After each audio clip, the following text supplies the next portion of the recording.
Get ready. 10 seconds. 5 seconds. Start.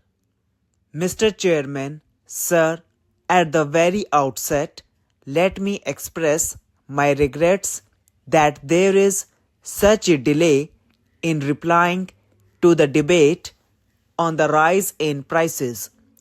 But as you may recall, when Professor Das had initiated the discussion, I was expected to reply on the same day in the evening.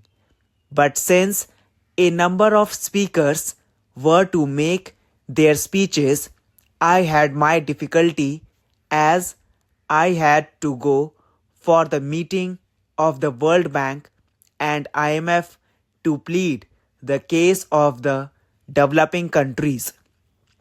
I sought the permission of the House that I might be permitted to reply to the debate on my return, and sir, the presiding authority and the House were kind enough to permit me to reply to the debate on my return.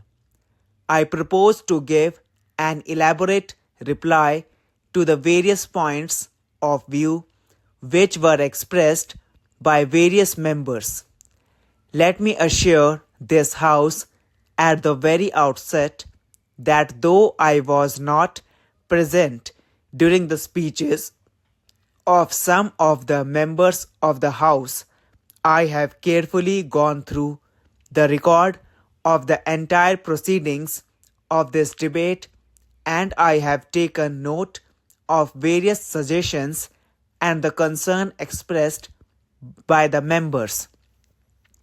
Let me make it clear that I do not propose to undermine and underestimate the problem of the price behavior of the essential commodities in the country.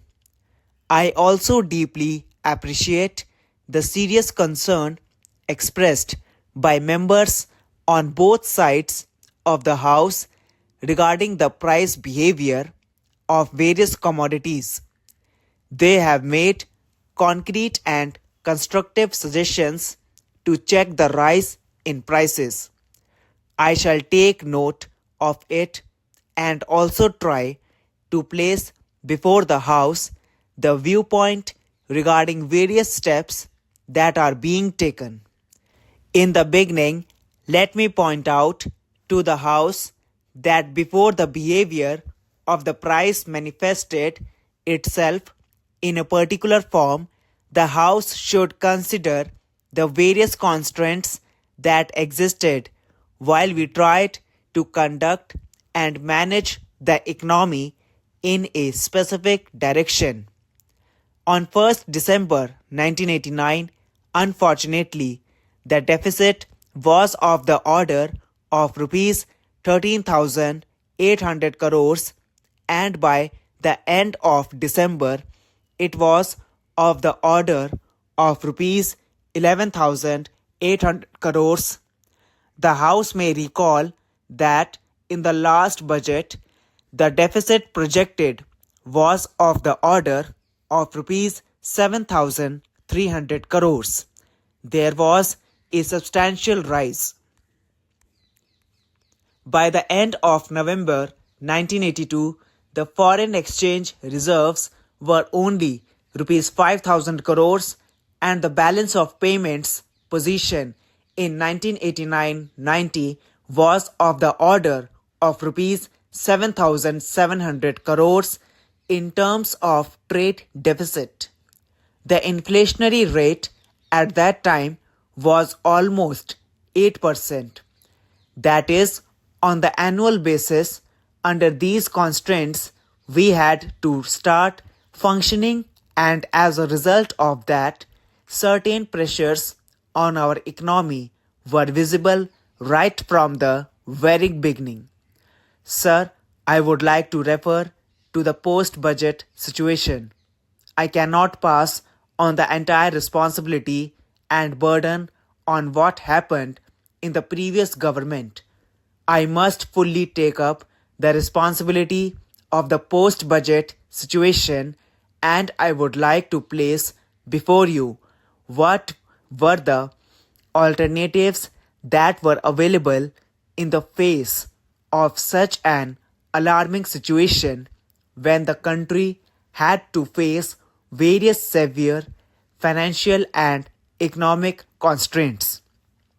Sir, almost all the economists, almost all the trade unionists, leaders of Kisan movement, all of them had warned before the presentation of the budget that unless you are able to restrain the deficit to a great extent, you will not able to check the inflation in a longer range. Therefore, the first important task was to see that the deficit is restrained to as small value as possible. There were two possibilities. One softer option that was open to us was that we should not try to have much of resource mobilization, should not try to raise taxes, should not try to have the levies even on the luxury goods, should not try to have the direct taxation in such a manner that a highly intensive capital industry might be disturbed and their wrath might be invited.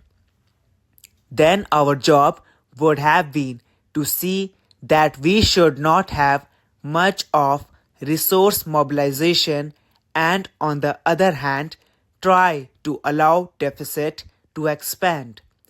If that had happened, no doubt there would have been greater impact as far as inflationary pressure is concerned, and in the long range that inflation would have survived for a longer time and to a greater extent. The second option was harder option. It was that we should try to have resource mobilization, try to have more mopping up from the industrial houses, try to have additional resource mobilization from the rich, and again try to tax the luxury goods of elites' consumption. As that was not adequate, an unpopular task, an unpleasant task of mopping up certain resources even from the petroleum products was taken up.